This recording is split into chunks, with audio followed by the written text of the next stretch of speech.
Hello, everyone, and welcome to today's show. My name is Jacob Hansen. I'm the host of Thoughtful Faith, and today joining me is a very special guest named Cade Bradley. Cade, how are you doing? I am excited to be here and get into nerd theology with Catholicism. Awesome, me too. So, if people are looking at this guy and thinking, I feel like I recognize him, they're probably having a similar experience to the one I had when I went to the Bless God Summit.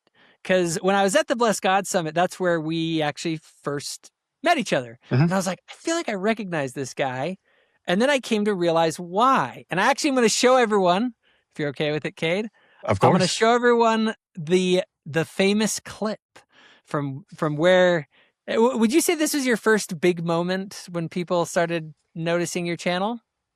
Let's see, there's the Peterson debate, there's the Knowles debate, and then I've done all the way up to Trent Horn. I think, yeah, Peterson and Knowles are sort of the first splashes on the main stages out there. And then within the Catholic world, I've been doing nerd stuff for a while. So Cool. Well, I'm going to pull up the big one here. This is where I first saw him. Of course, everyone who follows my channel knows I'm a Jordan Peterson nerd, big fan of his channel. And all of a sudden I was watching one day and this happened. Reject God, but they don't understand what they're rejecting.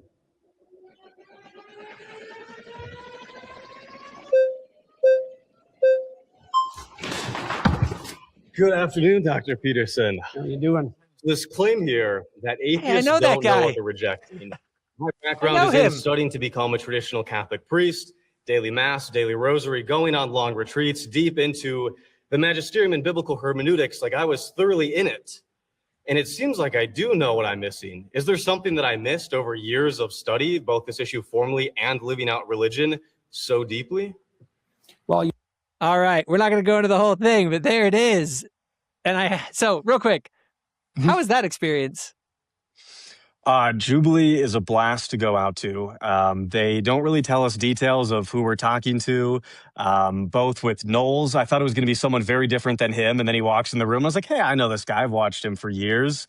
And then Peterson as well, I was excited for, because I'd read Maps of Meaning, one of his older books, during my own deconstruction away from Catholicism, and have respected a lot of Peterson's older work. And so to see both of these figures that I've watched over the years and get to talk to them face to face was an absolute blast. And I think the Peterson episode definitely changed the trajectory of his career in a certain sense. I think a lot of people finally saw his beliefs weren't as cool as a lot of people thought they were. Now, I thought they were just as cool, but I think many mainstream Christians were slightly let down by his performance there. Oh, I was one of them. I said that I made a video on my channel. People can go look it up. You can check it out. I made a video reaction to this saying like, this was kind of a bad thing for Jordan Peterson because my basic premise of my video was that he can only go so far with sort of his brand of theism before you actually have to start getting into sort of the religious weeds. And I think you guys kind of exposed that. But real quick, for everyone who's watching, you were on Jubilee. Give people just a quick, 60-second bio. Yeah, I grew up nominally Catholic in the Midwest, going to church most weekends, but never super seriously. And then into middle school, I fell down the traditional Catholic apologetics rabbit hole. And then through all of high school was on fire for my faith, going to church every morning, reading just about every apologetic book under the shelf, had the life goal of eventually becoming a Catholic priest, was eventually rejected from seminary, but went off to college to study theology, dropped out for unrelated reasons. And then when I was 20 or 21, started re-examining all the apologetics I'd read over the years, and decided that this very traditional form of Catholicism didn't have the amount of evidence that it needed to have me believe with that level of certainty. And so I left the church about 3 years ago and have been reading a number of other religions, exploring a lot of the world and getting to talk to lovely other religious folks like yourself. Because when I was a traditional Catholic, other religions might as well have just been atheism. And so I didn't take them terribly seriously, and have been doing YouTube for, I think, a year and a half, 2 years, talking to just about everyone under the sun. Awesome. And what's really funny is this. I think you and I probably on a lot of political issues, even on religious issues, like we are in totally different camps here. And I think one of the things that I enjoy and as we kind of got to know each other is that there was a level of you're one of those people that can find someone who you don't agree with, but you can still have good conversations with them. Mhm. And that's why I enjoyed hanging out with you at the Bless God Summit, along with our little crazy Mormon crew. They had just made that video saying that that Mormons were atheists. And so when we found the other real atheists, we just were like, well, Mhm. hey, I guess we'll all be on the same team together. Yeah, all of the atheists at the Bless God Summit. It was a good time. Well, thanks, Cade. I appreciate you coming on. Mhm. So today I wanted to, so online right now, there are, especially on places like X, it's the first time a lot of Latter-day Saints brush shoulders with sort of trad Catholics, kind of more hardcore Catholics. Now, I went to Catholic schools growing up. My kids actually go to a Catholic school right now. Um, love my Catholic friends. Mhm. Deep respect for the Catholic faith. But it's interesting. And most Catholics, when it came to Latter-day Saints, like I think they did a survey of like what different religious groups feel about Latter-day Saints. And Catholics were one of the ones that were a lot more friendly towards us. You get some like Mhm. evangelical Calvinists and no bueno. Um, but Catholics tend to be pretty chill. And then I Mhm. got to know some of these more traditional Catholics, and they're a lot less chill. To uh, put it lightly, yes. yeah. So just kind of to start off, Mhm. um, what's up with traditional Catholics? Like, what does that mean? What's the Mhm. difference between a trad Catholic and kind of a regular Catholic? If you could sum that up Mhm. quickly. Yeah, traditional Catholicism is a very exciting thing online these days, and it's largely younger people who want a older form of the church to come back. So, for context, the Catholic Church has been around for 1,500 to 2,000 years, depending on how you exactly answer that question. And the Catholic Church has developed a lot over time. And if you've taken European history courses, you'll know the Catholic Church of medieval Europe had much bigger cathedrals, a lot more Latin, some more harsh views that are out there, and seems to be very different than your local Catholic church. If you just Google Catholic churches near me on Google Maps and you go to a Catholic service, it's going to be in English. The sermon's going to be something probably generally supportive. A lot of the Catholics there will be somewhat conservative, but not terribly diehard about politics or social issues. But this sort of change from how do we go from medieval Europe to your average everyday Catholic church happened somewhere in the 1970s, 1960s, depending on how you answer the question. And there's a newer group of young people who are Catholic, they're on fire for their faith, and they want the church to go back in many ways to what it was like from about the 1200s through about the 20th century. They want things to be in Latin. They want sort of harsher, more dogmatic beliefs, oftentimes. And in these communities, like the one I belong to, there was only one in our local diocese, which is sort of the equivalent of a ward. There's only one church that offered this older form of the liturgy, this older form of theology. And people will only go to these sort of international groups that have like a church in every diocese because they just want the maximalist approach to Catholicism. And you'll see a lot of very exciting young people there. The only sort of downside to it is that the Catholic Church as an institution, including the modern popes, including a lot of the bishops and councils, have tried to distance themselves from some of this more medieval thinking and this harsher edge to the faith. So traditional Catholics are by and large part of the Catholic Church, but also it's important to remember that the Catholic Church is quite wide, and these traditional Catholics might make up a lot of the percent of people online who are Catholic, but in reality, they're probably maybe a few percentage points of Catholics overall.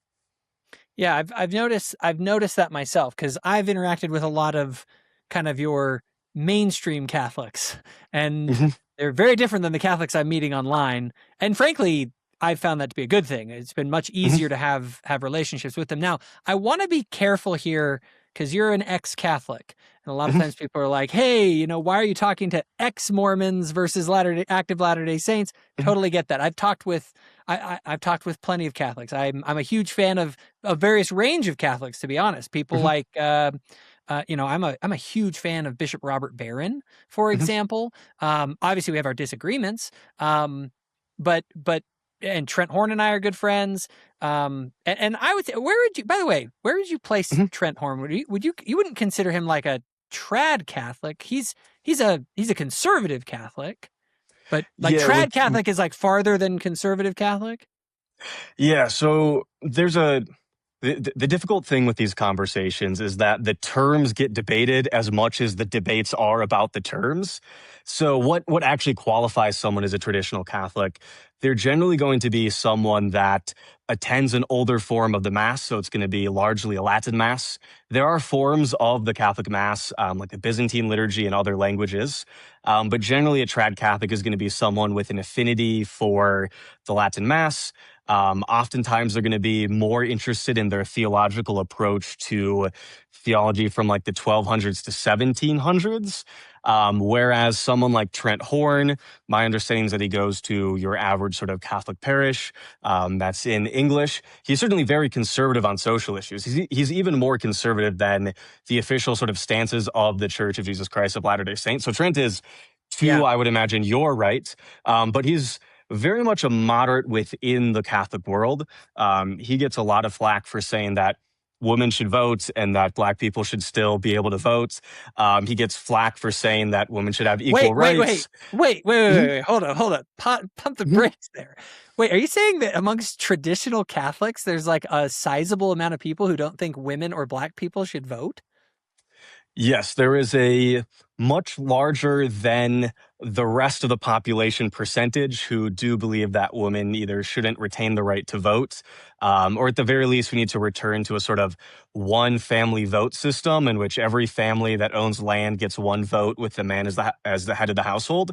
So Trent Horn, by modern standards, is not anywhere close to a feminist, but he does get accused of being a woke feminist by people to his right within the Catholic Church. Yeah, so Trent Horn is, as much as I thoroughly disagree with him and have debated him on his show, he is certainly not as extreme as they come, and is someone who strikes me as relatively stable, even if I disagree with his theology. Whereas a lot of traditional Catholics are recent converts, oftentimes from Protestantism. They become Catholic, and then their Protestant tendencies of sort of finding individual verses and becoming their own sort of authority on issues. And they just sort of like quote mine much older quotes. The traditional Catholics are a lot more, or I'd say the traditional Catholic media world is much more unstable than the sort of center right Catholic Answers, Trent Horn, Joe Heschmeyer type of groups. Trent Horn and Joe Heschmeyer are much more stable compared to a lot of traditional Catholics. What's interesting too, just in the analysis between Catholics and Latter-day Saints, is that we have something in common in that we have kind of a centralized institution that we all are sort of a part of, and so we end up getting this sort of spectrum of people that still are within the institution. So you get Catholic priests that are like way to the left, and then you get the ones that are like way to the right. And amongst Latter-day Saints, we have kind of a similar thing. And we talk about this idea of progmos or progressive Mormons, and then more kind of regular traditional Latter-day Saints. And then you got like, I don't know, like some people talk about DesNat is sort of like the hard alt-right sort of Latter-day Saint group, although they're just kind of crazy and they don't really exist. I don't think there's like 10 Twitter trolls online that like made a big fuss. Anyway, but it's interesting because in Protestantism, you don't get that. What you get in Protestantism is those groups just separate into different churches. And so you get all these groups that are super homogenous, but within Protestantism, you got everything from like lesbian preachers baptizing, trans babies to people that are on the other side that are like, you can't let your kids watch Harry Potter and like maybe Black people shouldn't vote. So the spectrum exists within Protestantism, amongst Latter-day Saints, amongst Catholics. But the difference is that our groups have to sort of own them because we don't just split off and make 50 million churches that are all homogenous to whatever your socio-political group is. Yeah, there's the Catholic Church is a very wide tent with a lot of different theologies that are either endorsed or permitted by the modern day Catholic Church. And then there are trads who go even further than just I like the Latin Mass. You have groups that are called sede vacantis, which is the chair of Peter is the Pope. And so sede vacantis just means that the chair is empty. And so there's groups that believe because the modern Catholic Church has ideas that on their face don't seem compatible with older theologies, that in fact the modern Catholic Church has gone into apostasy. And there's even counter groups that have elected their own Hey, popes. we like that. So, yeah, there are, even within the traditional Catholic movement, there is even more debate. As you keep zooming in, there's more and more debate. And so traditional Catholics can range from people who just have an affinity for the Latin Mass, which is a very ancient rite in the Catholic Church. There's a lot of history there, and oftentimes you will meet very well-intentioned Catholics who just love this older form of the liturgy, all the way to people who want to weaponize ideas around social issues or issues in the church to bludgeon people over the head with their theology. So certainly not all traditional Catholics are bad, but I'd say by and large they represent some more contentious and less charitable ways of approaching issues compared to the mainstream Catholic Church. But everyone should be treated as an individual when you talk to a traditional Catholic, because you will meet some wonderful traditional Catholics and you will meet some horrendous traditional Catholics who both belong to sort of the same label. Got it. All right. Well, so one of the reasons I want to talk to you is I had a conversation with Ethan Muse. I've had a couple now with him. He's an interesting guy because he seems to be someone who is like super analytical in the way that he thinks, which I'm cool with. He seems to know his stuff pretty well. He doesn't put out a lot of content. So and people have been like, you need to like debate him and stuff. And I'm sort of like, I don't usually debate people that I don't understand. Like, I want to understand them first. I'd rather have a conversation, understand your point of view. In fact, we're planning on actually doing a show together on my show pretty soon. But I've gone on Twitter Space a couple times with him. We had a conversation. He's kind of a more of a trad Catholic, and I was surprised by some of his views. And I actually would like to start. I know we talked about maybe a different clip, but I want to start with this idea of God sort of not loving everyone equally. That was something that kind of surprised me. So let me throw this up on the screen real quick. Let's go through the clip and then we'll talk about it afterwards real quick. Let me pull this. And he goes, and one thing that he does with the rational creatures that he creates is he gives them freedom to choose how much to cooperate with the measure of grace that he's allotted for them, right? And for some of them, he's going to choose to give them like a super abundant amount of grace. Like he did that with, Our Lady, right? And so he loves Mary a lot more than he loves me. To those he loves more, he gives more. To those he loves less, he gives less. And is that, so you would say that God doesn't love us all equally? Oh, right. Yeah. That's a very traditional Catholic view. Yeah. So the traditional, just to clarify, I just want to make sure that's clear. So in the traditional Catholic view that you hold, God loves some people more than others, and that's regardless of sort of their actions. He just chooses to love some more than others. Yeah, there's a gratuity. So here's the analogy that I would use. It's actually the perfect analogy for the relationship between God and creatures is marriage, which is an icon of Christ in the church, right? And that sort of exclusivity and almost the arbitrariness or the fact that I love her per se, and not just because I'm sort of weighing, she's basically like I'm weighing her merits against everybody else's to decide whether I'm going to continue loving her in an extraordinary special way, Yeah, I guess I'm just kind of like, so, but you do choose your wife and love her because of some qualities that she has. Your love isn't arbitrary for her. And I guess I'm just confused at this idea, like the idea that God doesn't love everyone equally. Like that just seems wild to me. Oh, really? Why would that be wild? Because I guess maybe it's just because I'm a Latter-day Saint. Latter-day Saints come to the table with the belief that God loves everyone so much that he gave his only begotten son for all of our sake. So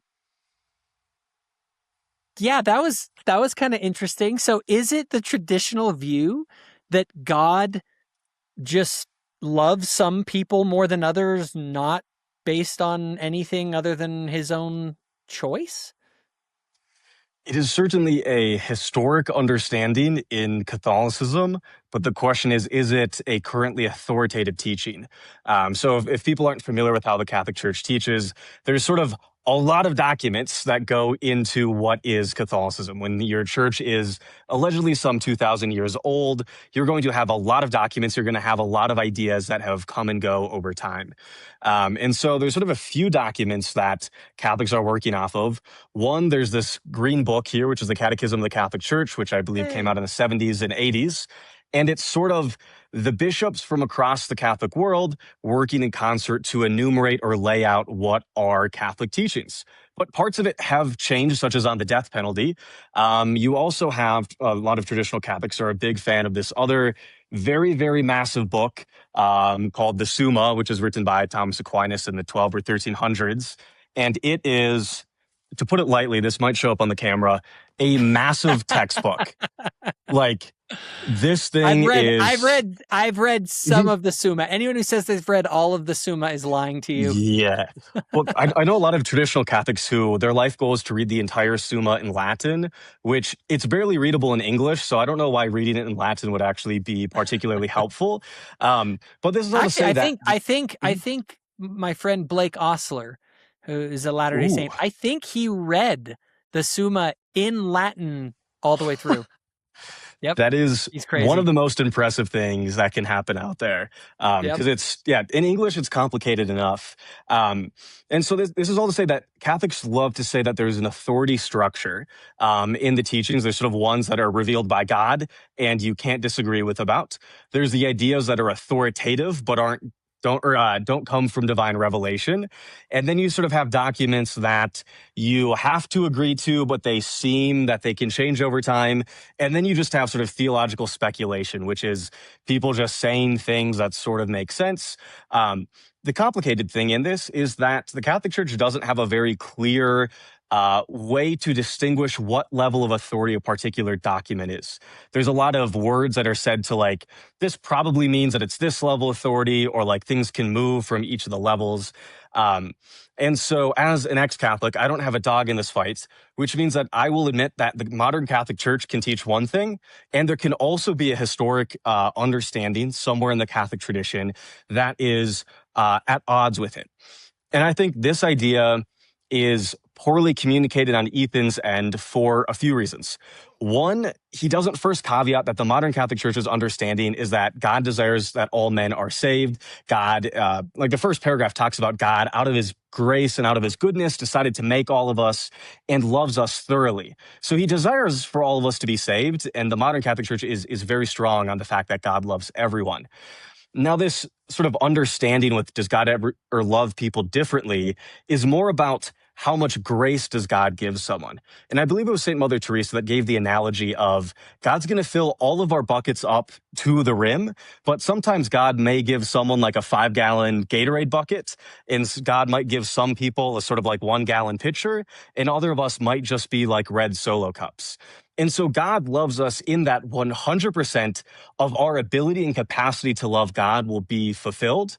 But many saints throughout the Catholic tradition have talked about, but God, for example, ordains Mary to have the most possible grace, whereas you and I might have a lower level of grace that we have a capacity for.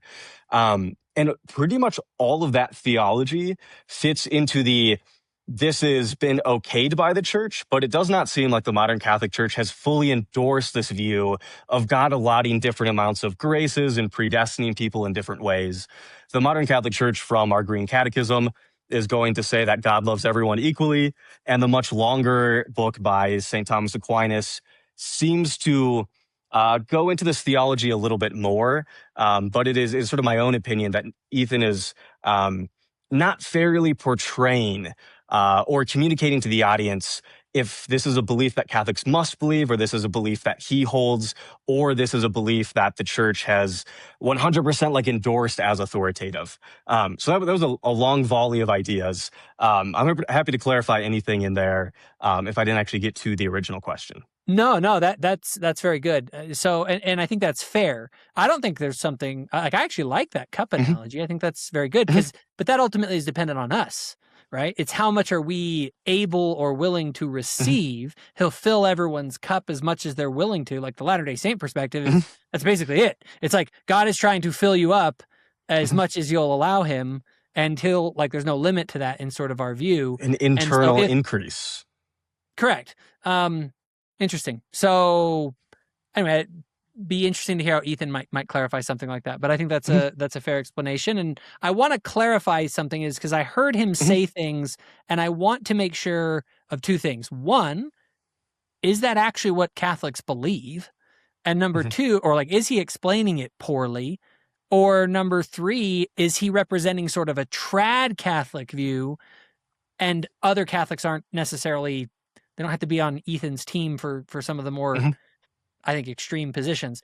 I have another clip here I wanted to bring up. And this one talks a little bit about the idea of hell, which is something that I know in traditional Catholicism gets pretty interesting. Okay, so here's a question. If God wills the good and he wills the good of all, did he will the good of the person who he created knowing they would go to hell? Yes, he willed that good for that person. However, that person basically chose to resist the grace that was given to them, right? And then and then God decided and he could continue to provide more efficacious graces, or he could choose to justly condemn them for the culpable free choice that they made to refuse to cooperate. And sometimes he doesn't give more leniency.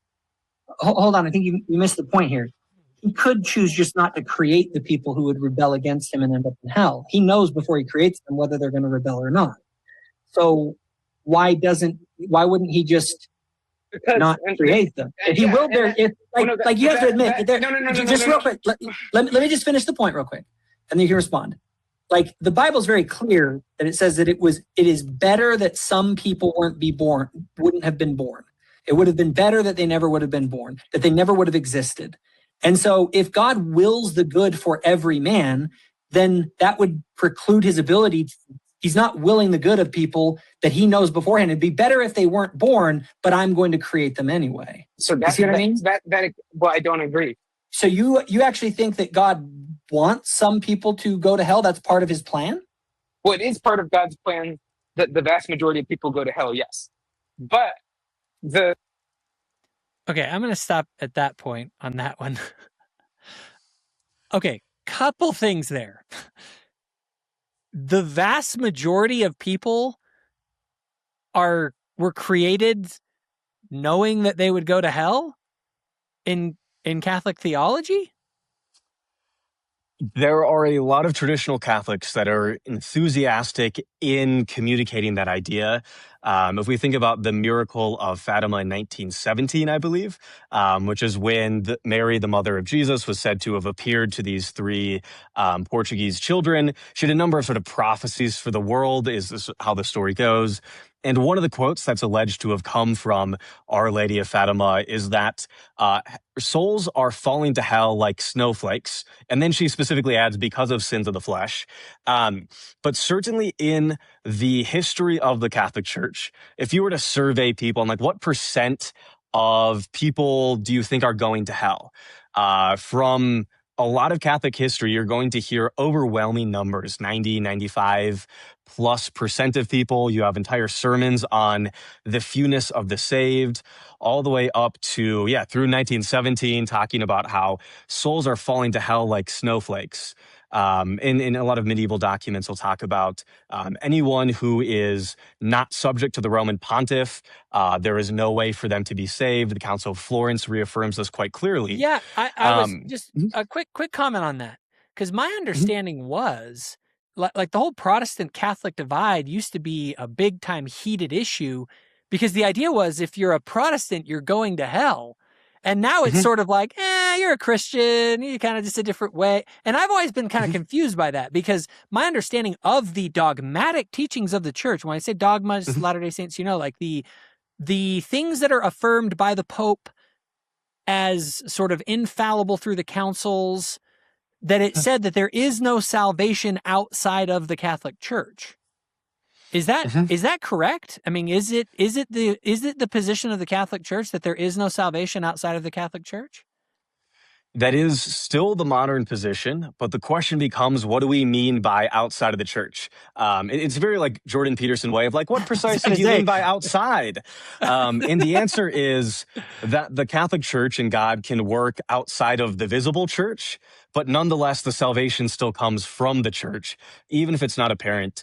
The more modern understanding, and the analogy that often gets used, or I should say the phrase that often gets used, is that God works through the church, but he can work, but he is not bound to only work inside of the church. And so, But since that about view wouldn't have been accepted. That view wouldn't have been accepted in 1400. If yeah, somebody said that's that about where if somebody said that during the Protestant Reformation, people wouldn't have been cool with that. That's a new invention. yes.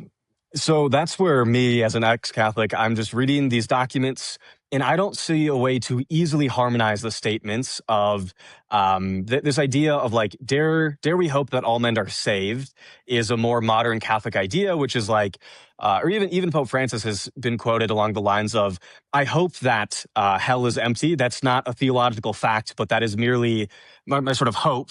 And so a modern pope like Pope Francis saying that means that the idea is allowable, even if he says it's not official.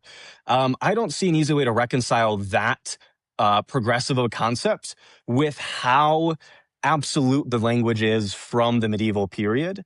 A modern Catholic is going to tell you, well, they can work together with this idea of development of doctrine, which is that the apostles understood one thing, and that the modern Catholic Church doesn't contradict it, but it can update some of the words that we use. There's an idea from a doctor of the church that just as a puppy grows from... Mhm. Is it John Henry Newman? I've always heard Indeed. the thing, just slap some Yes. John Henry Newman on it. Mhm. And so this idea of like, if you go from a puppy, which is actually borrowing from Chesterton, I believe, like a puppy and then an older dog, they change and they grow, but they're still more dog than when they were a puppy. So they're just increasing in dogness, even if they can look different. And so a modern Catholic interpretation is that, in an authoritative one, I should say, is that the church does not pronounce how many people are in hell. That the only mechanism of knowing one's state of salvation is that the Catholic Church can declare someone a saint, which means we are 100% sure that they are in heaven. But the church has no mechanism to say who is in hell, let alone how many people are in hell. And a lot of Catholics since the 60s, including many of the popes, is that we can hope that someone is participating in God and this natural law and God insofar as they can be reasoned to from nature. We can hope that they are participating in this thing. Or the idea of like the Catholic Church has the fullness of the truth and other religions may participate in degrees of correctness. But nonetheless, the correct understanding is the Catholic Church. As you get towards the Catholic Church, you are more likely to be saved. But other religions are approaching this idea of God maybe in a wrong way. And so many modern Catholics will hold the position that we hope that other religions can get someone close enough and that person can hopefully eventually participate in God's grace in some unknown way. So they are not outside of the church, but just because they're outside of the visible church. But nonetheless, the church is the only one that does the saving. It's interesting. That sounds like they're getting closer and closer to like a Latter-day Saint sort of view where people are getting closer or farther from the church. They could be inside or outside of the institution and still moving towards it, and much less like what the actual Catholic Church has taught historically. And someone like Ethan, I would argue that Ethan's being honest to sort of the way that the Catholic Church has understood itself, and that these are more modern developments that seem to be moving in a more accepting way. For example, I've always thought about this one, like the ordinary means of salvation in the Catholic Church. I think I pressed Joe Heschmeyer on this once. The ordinary means of salvation in the Catholic Church is that people are baptized, go through the sacraments, all of those things, correct?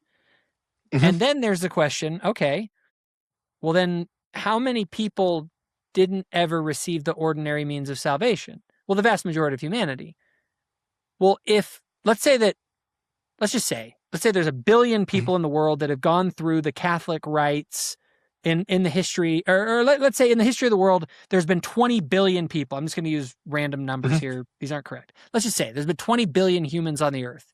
And let's just say 5 billion of them went through the ordinances of the Catholic Church. Okay? Like the ordinary means of salvation. Now, let's say that of that remaining 15 million, there was, let's say half of them were saved and went to heaven. Well, that would mean that the ordinary means of salvation aren't the ordinary means of salvation. The ordinary means of salvation are actually outside of the Catholic Church itself, the visible church. So I think that they got a little bit of a problem on their hands if you want to try and say that there's an ordinary means of salvation, because what that means is that puts a number on it, in my opinion. Because if you have more people being saved outside of the ordinary means, then it's no longer the ordinary means, unless you change the meaning of the word ordinary, which is exactly when I brought this up, that they do. They're like, well, by ordinary, we don't mean like the regular way it happens. It's just like kind of the way God wants it to happen. I'm like, that's not what ordinary means. Yes. Catholics are big on labeling different theological concepts and then labeling the labeling of different things. The joke from the Summa, and to clarify, the Summa is not a 100% authoritative document, but nonetheless, most traditional Catholics will look to it as the one place that has answered hundreds of questions. St. Thomas Aquinas has the sort of stamp of the church as like, this guy's generally reliable. And so whenever I quote the Summa, it is illustrative of what a lot of traditional Catholics are going to think. And inside of the Summa, the joke is that every question gets answered with, first, this word can be said to mean this, and then this word can also be said to mean this. And most answers in the Summa are just finding solutions to a complex question by saying, well, these words just mean 4 or 5 different senses and labeling words. So you have this Catholic idea of like, we can only worship God, but yet we worship the saints is sort of a historic word that gets used. And so the solution there is you got dulia, hyperdulia, and latria. And so you just get to sort of trifurcate reverence and worship into different categories to solve this apparent contradiction. And so a lot of words in the Summa are just sort of making distinctions that don't seem to fully answer the question. So yes, the ordinary means of salvation really only means ordinary if we say most people are damned. And a lot of Catholics will bite the bullet on that. Whereas many Catholics since the 50s, including many popes, will say that ordinary means the most reliable, or the way in which we can be most confident in our salvation, even if it is not the average out of all of the souls that have ever existed.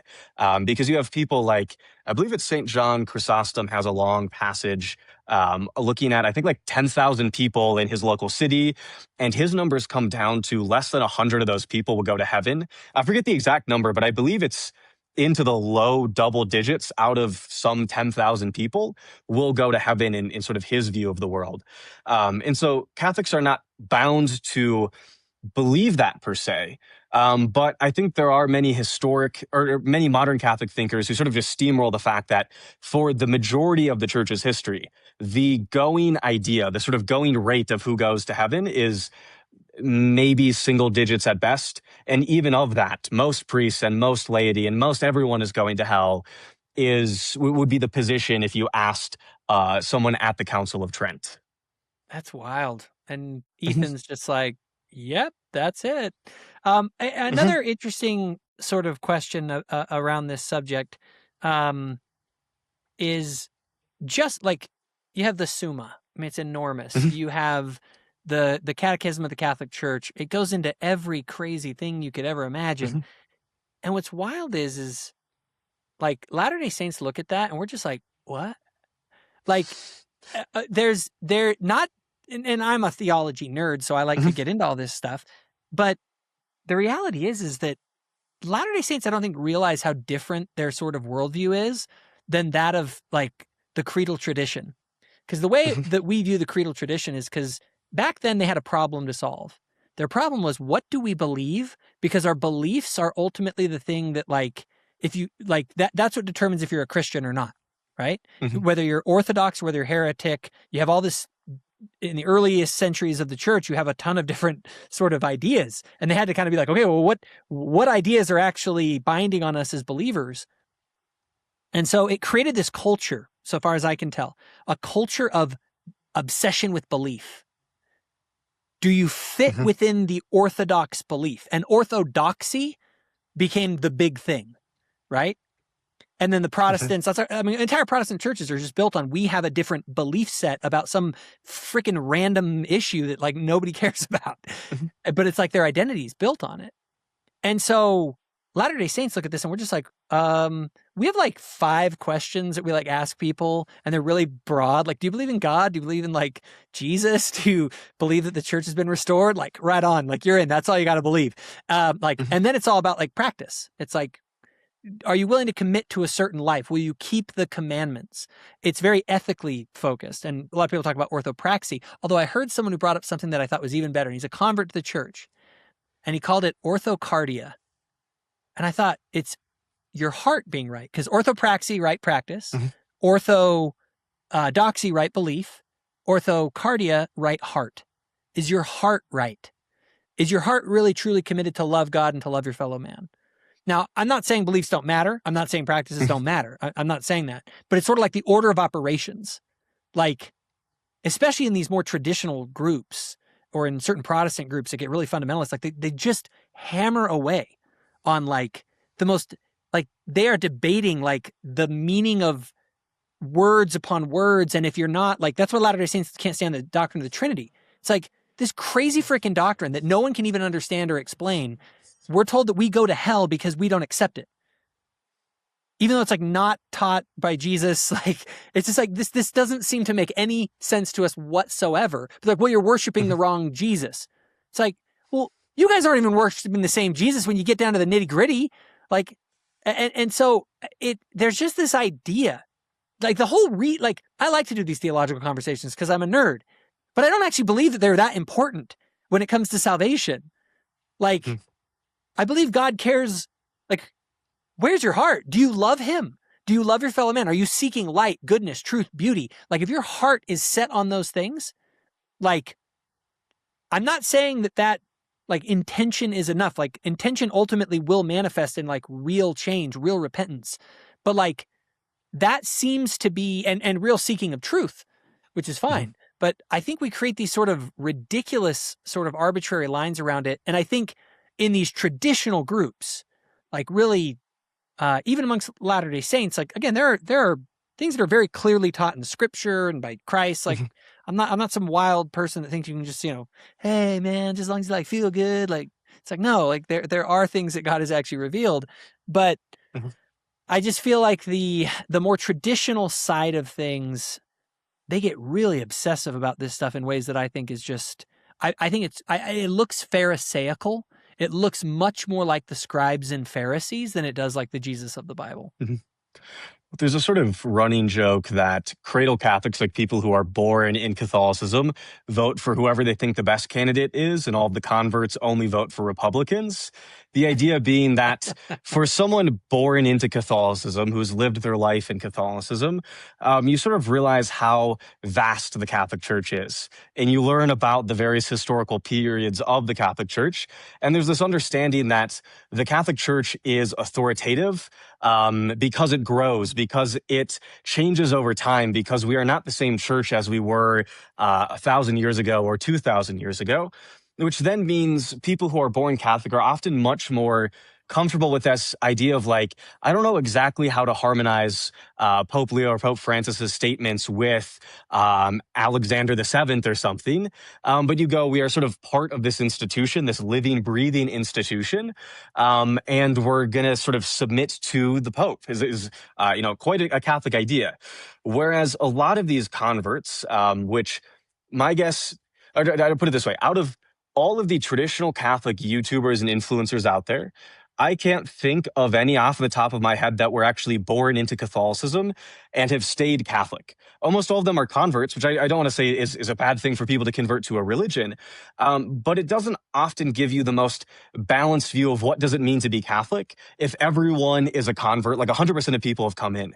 And oftentimes what happens is These converts will look to the zenith of Catholicism in, let's say, the medieval period, and they think, well, the church has always done this, and so we must bend the modern Catholic Church to be in line with the 1500-year-old church, because that's the exact same sort of church that was there that Christ founded, which is sort of ahistorical and also very Protestant, to sort of, the church can't change, the church has to resemble this older time period, but yet the church is authoritative, because these traditional Catholics online will often say submit to Rome, and will talk about the value in having this authority structure, are often the first to throw out recent papal documents, and are often the ones that look at authoritative documents since the 1960s with skepticism and weigh it against an older understanding. I remember Pope Leo released a document, I believe it was it would have been a few months ago, and a lot of traditional Catholic YouTubers were measuring that document against their understanding of Catholicism. Like, they are Catholicism testing the Pope who's supposed to be in charge of it. And so many times you will see in traditional Catholic circles, they will latch on to particular interpretations of Catholicism from a time period, which almost always ends in a lot of wars among traditional groups. Traditional groups hate each other by and large. They all have 4-letter acronyms, and you can go through the global distribution of them, but they get into even more wars. Whereas it seems like a lot of people who are born and raised Catholic understand that the church has changed in a certain sense, and so they go with wherever the Catholic Church is, because it is a living, breathing institution, not Protestantism with extra steps.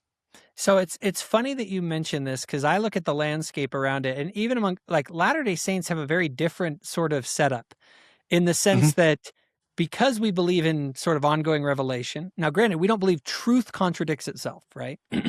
So if something was true, it can't, you can't say that my birthday is, February 27th, and then the next guy says, well, my birthday is, that Jacob Hansen's birthday was, March 6th.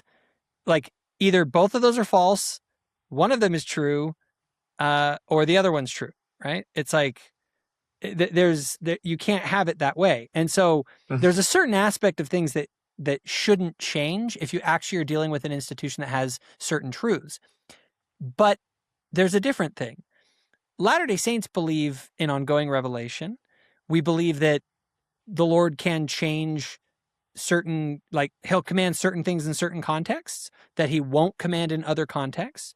And not only that, we have no doctrine of infallibility. We don't believe that the scriptures are infallible. We don't believe that there's any infallible source. We believe in reliable sources.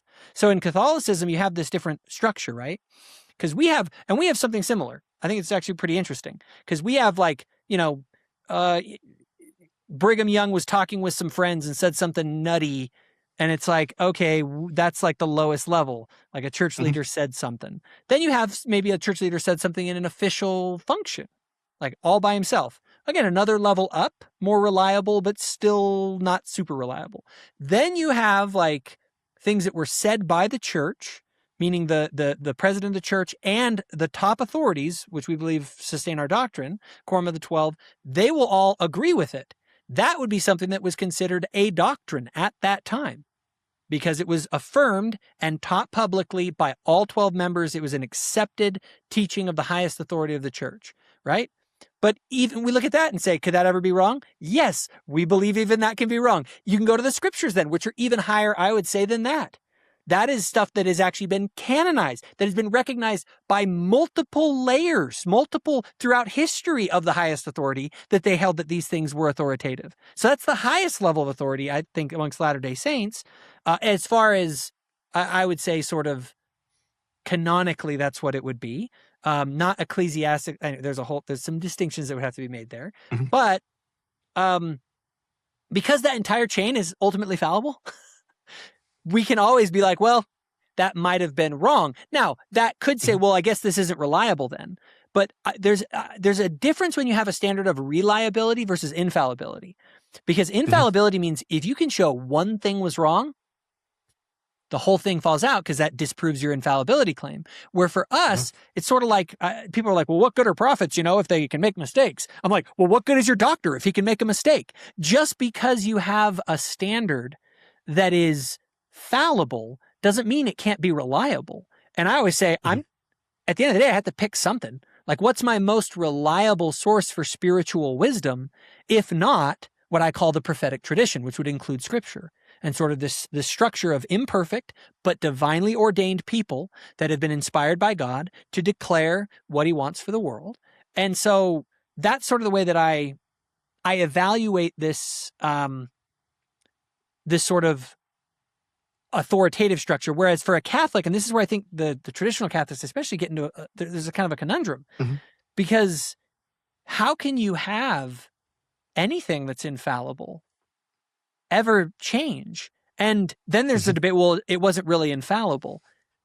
And I'm always like, well, wait a minute. And I heard Ethan say this, by the way. He said that basically anything that's been pronounced by a council in the church and has given like the stamp of approval by the Pope is sort of an infallible thing. And so there's been like some people are like, there's been like, I've heard Catholics say, there's been like 3 infallible statements ever made ever. And then I've heard others be like, no, every single council, like what was stamped by the Pope in those councils is infallible. And that seems to be Ethan's opinion. But like, is there a problem with that? Like, and I don't know, was it ever part of like a council that the death penalty was okay? So, yeah, the councils are a good question. There are a number of different types of councils historically. There are a number of different types of papal documents.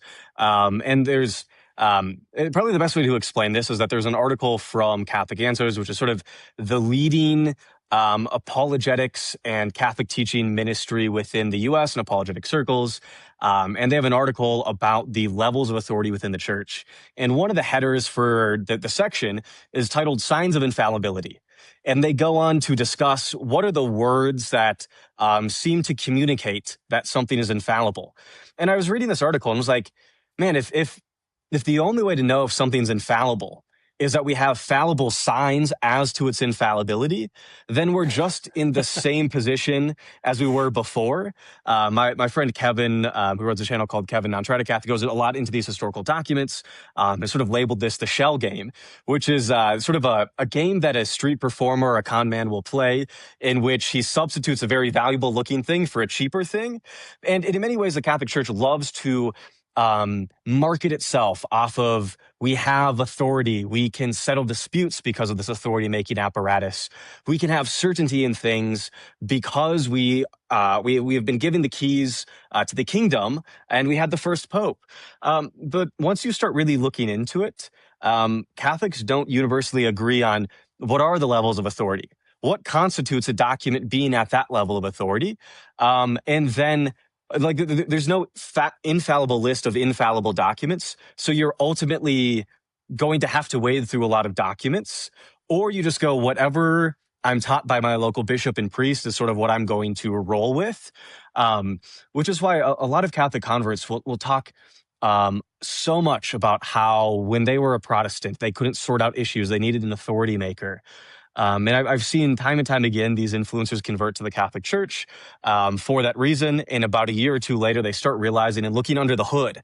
They start removing these shells and see that like we don't have an infallible list of infallible statements, which puts you in the same position as a Protestant, as any other religion that's out there. And I don't think that's a reason why you can't be Catholic, but I oftentimes find it brave that traditional Catholics will sell themselves on an authority-making structure and then arrive at a conclusion that's different to the Pope, or has been condemned by the Pope, which I think the logical conclusions of Catholicism are either I'm going to roll with whatever the current understanding is, which means things can change, or if I'm unwilling for things to change, the logical conclusion is that the modern Catholic Church has apostatized and is no longer Catholic, and you end up as a sede vacantist. Because I really don't see a way to hash a lot of these statements together or see the value in an authority structure that can so rapidly change without knowing it. And so like the death penalty has never been formally enumerated by a council that I'm aware of. But also the question becomes, do we have to believe everything a council says? And a lot of people in the modern conservative Catholic Church, the conservative but not traditional Catholic Church, will say that even anathema statements don't actually mean it is a dogma. And so when the Council of Trent says, if any man says this, let him be anathema, which is to say that he is no longer part of the body of Christ, that he is excommunicated in a certain sense. There are people who override the anathemas and are still conservative Catholics, which sort of is a sign to me that there's no reliable way to get a reliable list as to what documents are infallible. And so yeah, you'll see a lot of Catholic converts start going down this rabbit hole and end up in precarious intellectual situations. Now, I think faith, to your point, is much more about how you live in the community that you belong to, and the hope that you have within you, as opposed to, do you know the exact intricacies of the Latin words about conditional logic within God's brain? The God that requires a multiple choice theology quiz that's hundreds of pages long at your moment of individual judgment seems preposterous to me. Whereas a God who is more concerned about how it is that you love and pursue this thing that we call transcendence seems a lot more probable of a God to me than the traditional Catholic one. Yeah, me too. Real quick, speaking of coming to know God, there was another part of the interview. It's actually on a different clip that I have, where I talked with Ethan about sort of an LDS epistemology. The idea is how do we kind of know God? Like, what is the basis for our belief in God or in spiritual things, sort of generally? So we got into that. Let me pull it up here and take a listen. And maybe this is even before we get into um, the topics that I directly want to talk about, though it's relevant. It's just like, what role do miracles play for you in confirming basically the LDS faith? In a sense, very little. Sort of outward miracles. I would say the thing that I think a testimony or a confirmation of spiritual truth is built on is something like spiritual witness. As Paul said, kind of comparing spiritual things with spiritual. So what does that mean exactly? It's just a private, personal experience? Yeah.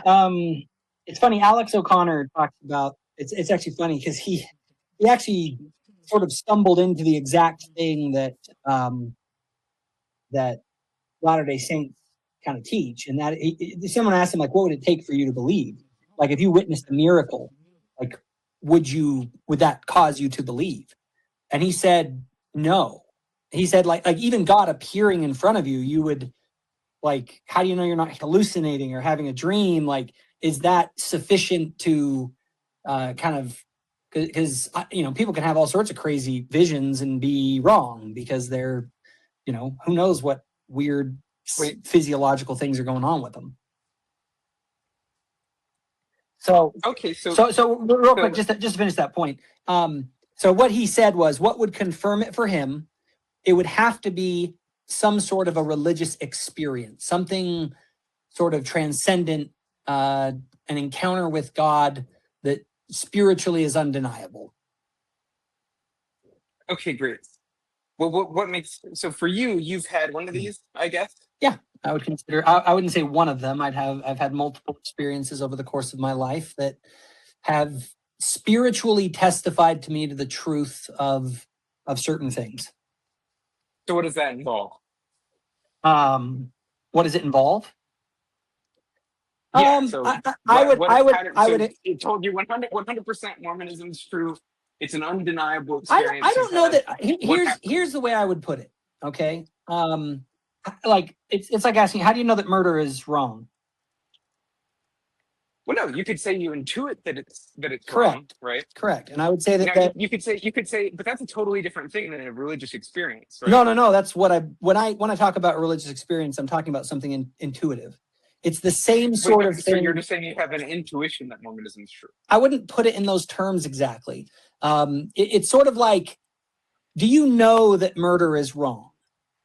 Like, do you know that abusing a child is wrong? And if someone were to say, well, explain to me, like, how you know that, how do you know that? Is it just because someone told you that? Or if no one was around? Well, yeah, I could prove it to them on authority, which is God's revealed it. But I can also just independently say, I can trust basically my mental faculties, right? There's like an orientation towards truth that they have. And so I can see that, like, I can rely on, for instance, mathematical intuition, moral intuition, and I think that's rational. and it's going to bottom out somewhere. So whatever you take the most basic principles to be, whether you think you can derive, the prohibition on murder from something more fundamental, it's sort of besides the point, right? So, do you see what I was getting at there? I'm trying to make the case that there's something fundamental in knowledge that is experiential, right? There are things that you can know that I can't articulate it. It's just, at some level, that's what, human experience, I would say, is this gets into real deep epistemology, and I'm an epistemological foundationalist, meaning I believe that there is at bottom what is knowledge. It's actually not reasoning. It's something you experience, and then you use words to describe this thing that you know. The word in Spanish they use, there's a word saber, which is to kind of know intellectually, and then there's conocer, which is to know someone sort of, it's to be familiar with something, right? It's like if I were to meet you and then go tell someone, I would say, I know Cade. Well, how do you know Cade? It's like, well, it was an experience.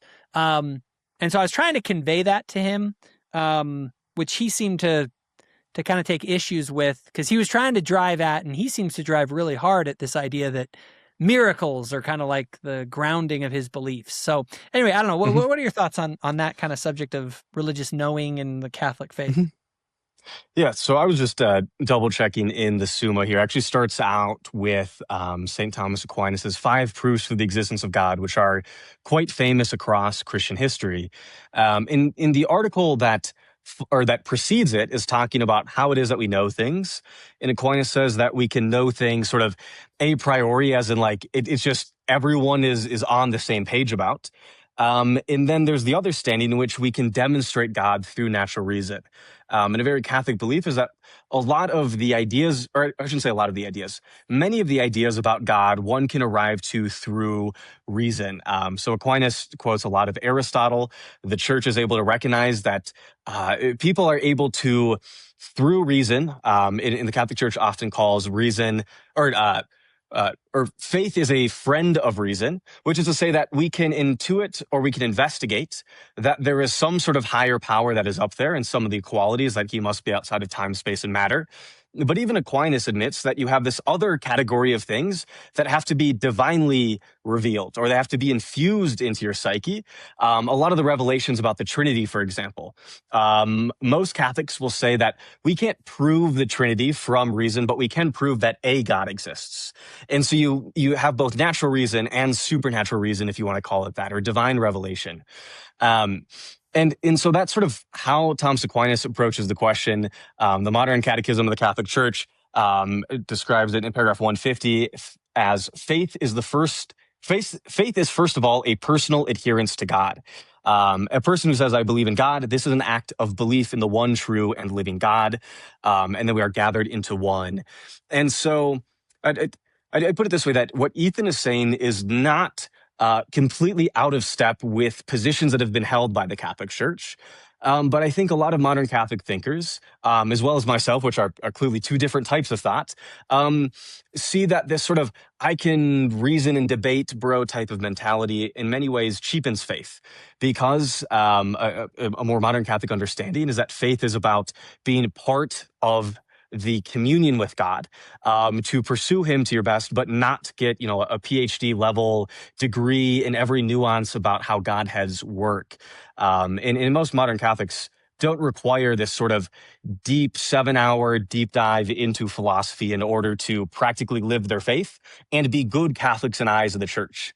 Now, beyond that, into what Ethan's saying about miracles and stuff, I'm not aware of any particular authoritative documents from the church on how miracles interact with this sort of epistemological framework, but rather that insofar as I am aware from Catholic documents over the years, the official Catholic position would be we can reason to a God, and then some of the other qualities we're going to have to use divine revelation for.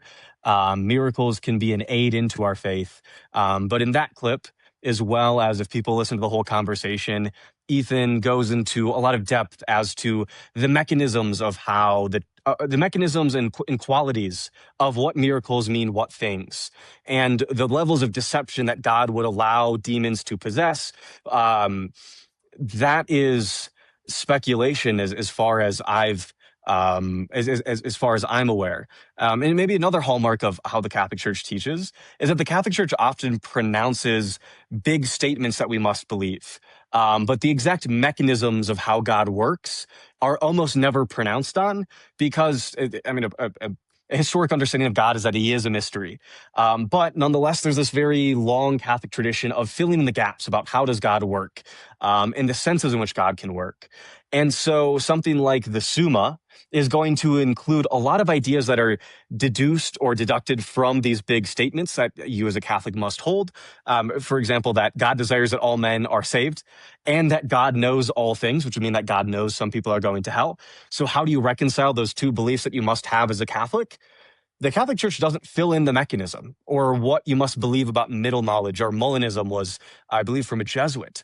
And so a lot of the things that Ethan is saying in this conversation, as well as other content across the internet, is ideas that help him synthesize or work these Catholic ideas together, ideas which, to his credit, are believed by many Catholics throughout history. But the Church has not officially made pronouncements on how much of this works, other than faith is something that we must have. It is something that we can start reasoning to, but nonetheless requires supernatural or infused grace into our souls. And that through baptism and through the sacraments, those ideas give us supernatural faith. And beyond that, the Catholic Church tends to be quite modest in what you must believe, at least from a more modern understanding. If you talk to any of the recent popes or your local Catholic bishop, who would have slightly more authority, I do believe, than someone like Ethan. But to Ethan's credit, he is quoting very authoritative figures within Catholicism, just not absolutely authoritative. Yeah. And I think there's that tension between sort of people like Ethan who are going to a more sort of traditional historic Catholicism and kind of laying it out there for people. I personally am much more a fan of where Catholics have gone compared to where they've been historically.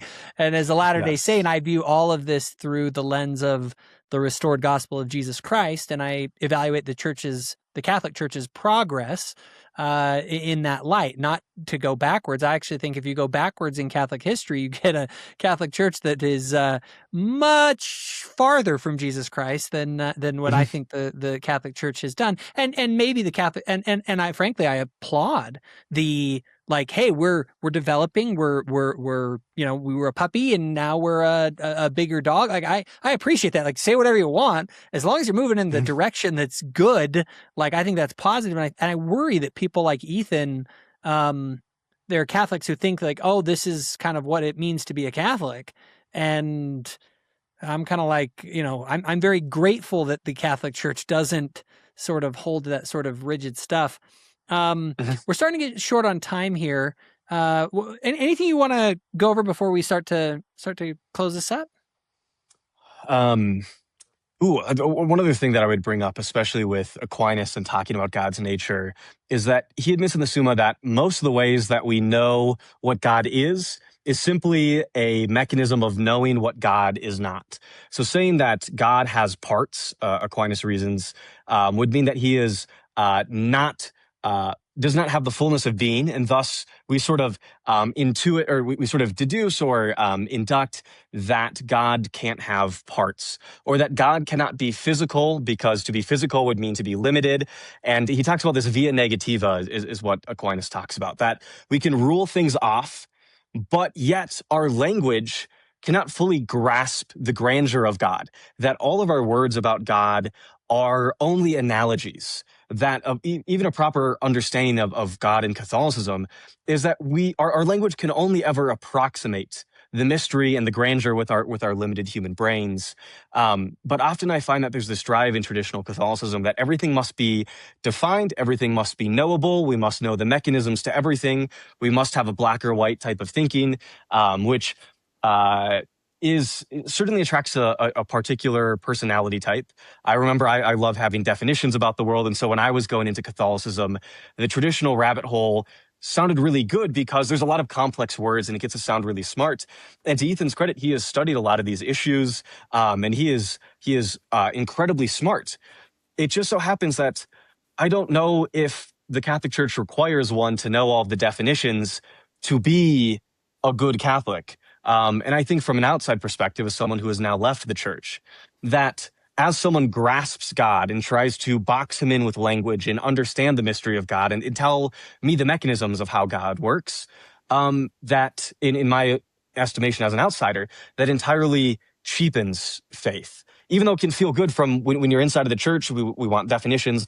I think from outside, the more someone tells me the exact ways in which God has middle knowledge or the senses of knowledge or atemporal but ordered ways in which God's mind works, I go, man, it sounds like we're just sort of making stuff up.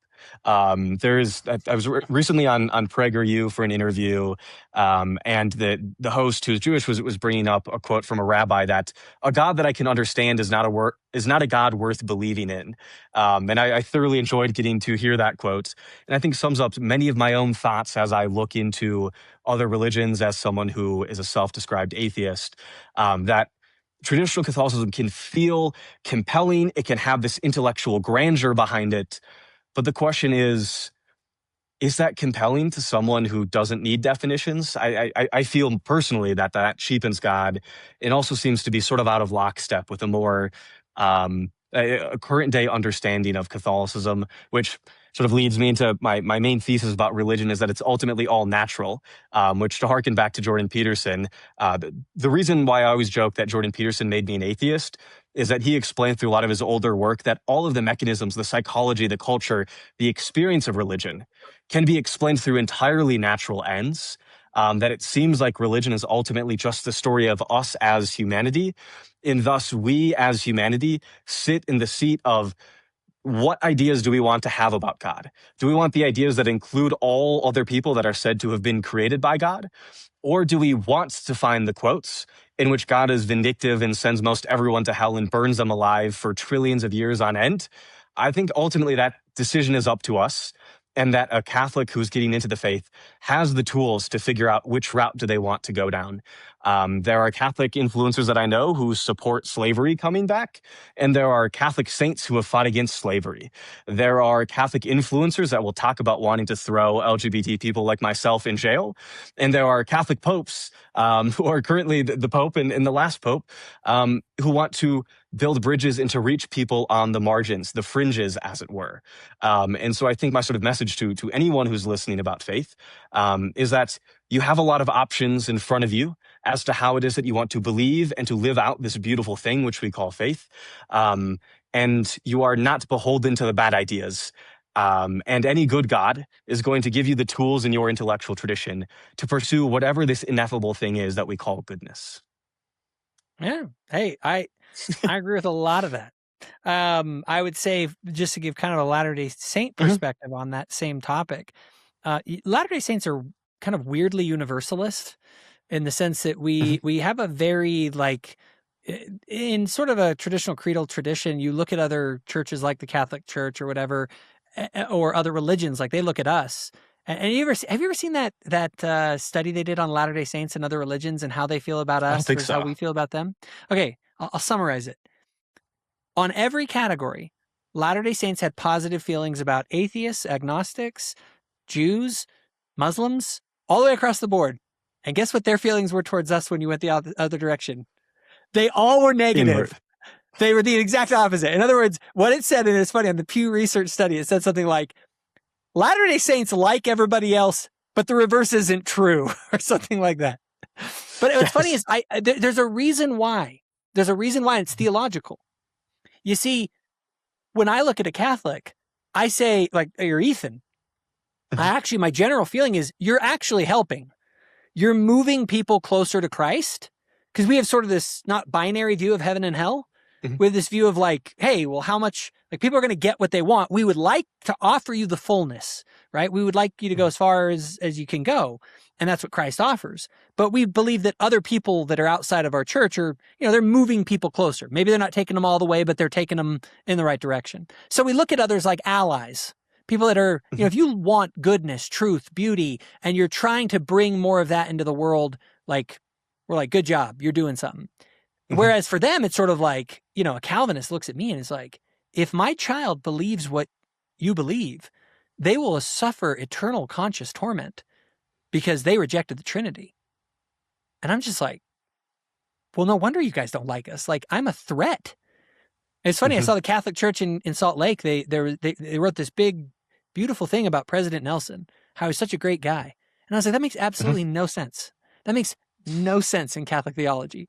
Like, that man was leading people to hell, right? Now, granted, there's maybe some more progressive Catholics that would view it a little differently. But like, someone like Ethan would look at that and be like, no, that man is a false prophet. He's leading souls to hell. And so it creates this different dynamic with us. And I think that you're right. Where there is truth, where there is beauty, where there is goodness, pursue those things. And Latter-day Saints, we believe that. Now, obviously, we have our own belief that, hey, there's more than that. Like, there's eternal life. There is a potential in you that can be unlocked through sort of a covenant relationship with God. And families are forever. And families are forever. The family relationships that you have, these don't disintegrate at death. We maintain that. We're not genderless whatevers into the eternities. We're actually men and women and fathers and sons and brothers and sisters. And so I guess my view on it is, and my concern, and maybe even the reason I wanted to do this interview, was just to clarify that as Latter-day Saints, as you encounter different Catholics, especially, you're going to find that there's a wide variety. I think the same thing can be said of Islam. You can find in Islam wide ranges. I mean, Dr. Andani, who I had on my show, just the most pleasant guy ever. There are guys online that are absolutely despicable Muslims. And so I think but I think there's a good and evil that's out there. And Latter-day Saints are, one last little thing, not to be too crazy of a, putting the big plug out there for Latter-day Saints, but there's one thing also that I really appreciate about being a Latter-day Saint. When Joseph Smith came and said what he said, he wasn't telling people about, hey, I have this new really cool theology, though he did have some crazy theology. He wasn't a theologian, like, at all. And his movement was based on this idea of, hey, let's gather together and let's form a society of people that live the way God wants to live. And it was about building the kingdom of God. His whole mission was this idea of building Zion. And by the way, when he established Nauvoo, for example, he had wild religious liberty. He was very ecumenical. And he had this sort of idea that was based on doing stuff. It was less about what you believed, and it was about what are you doing? And frankly, the reason I'm bringing all this up and going on this rant is because I really do worry. And I, when people make sort of orthodoxy, you see it on Twitter, you see it in other spaces where orthodoxy is the whole game. I get into these debates on Twitter over this stuff, but I do it almost as like a rebellion. I really don't think this stuff matters that much. I'm doing it because it's almost like a funny game, like a debate game. But for these people, it's like, if you don't believe in the Trinity, like, you're going to hell. And I'm just like, that's crazy. Like, and so that's why I push back on it. So anyway, sorry for my long rant. Any final thoughts from you before we go? One of my favorite things from Pope Leo's pontificate for the past year-ish is he put out a tweet that said, in recent years, many young people have approached the faith through social media, successful programs, and popular online Christian witnesses. The dangers that a faith discovered online is limited to individual experiences, which may be intellectually and emotionally reassuring, but are never embodied. Such experiences of faith remain disembodied, detached from the ecclesial body of Christ, nor are they lived alongside others in real-life situations, relationships, or sharing. All too often, social media algorithms merely create a sounding board for individuals, picking up on personal preferences and tastes, and, quote, sending them back, unquote, magnified and enriched with appealing proposals. Yet everyone remains alone with themselves, prisoners of their own inclinations in projections. And when I saw that from Pope Leo, I was like, oh, this guy knows what's up to be able to talk about this disembodied faith, that the internet can be fantastic. And at the same time, the number of Catholic influencers that I know who pop up on the same year that they're becoming Catholic, I think there's certain wisdom in the Catholic tradition with seminary where people have to wait 3+ years if they convert to the Catholic Church before they're allowed to even start seminary, which in the Catholic tradition is before becoming a priest, not the sort of weekly school in the LDS tradition. But then seminary is another, oftentimes 7 years long before you can become a Catholic priest. So at minimum, before you are allowed to lead the Catholic Church as a priest, you have spent 10 years with an embodied faith, one in which is done in relation to other people, talking to people outside of the church, not just algorithms online. And so there was a lot of Catholic wisdom out there, and there's also a lot of people who will find a lot of very harmful beliefs out there in the many books and in many councils that make up this thing that we call modern day Catholicism. And that, yeah, there is, if you are a Catholic listening, you don't need to fear the Pope if you believe that you must submit to Rome. If you're a Latter-day Saint watching, I always joke that as I was leaving faith was in part due to working a lot in Utah in the film industry, talking to a lot of Latter-day Saints and realizing how similar the experiences of Catholicism and being a Latter-day Saint are. And then there are also many Catholics who berate and belittle Latter-day Saints, and there are many Catholics who love and support them.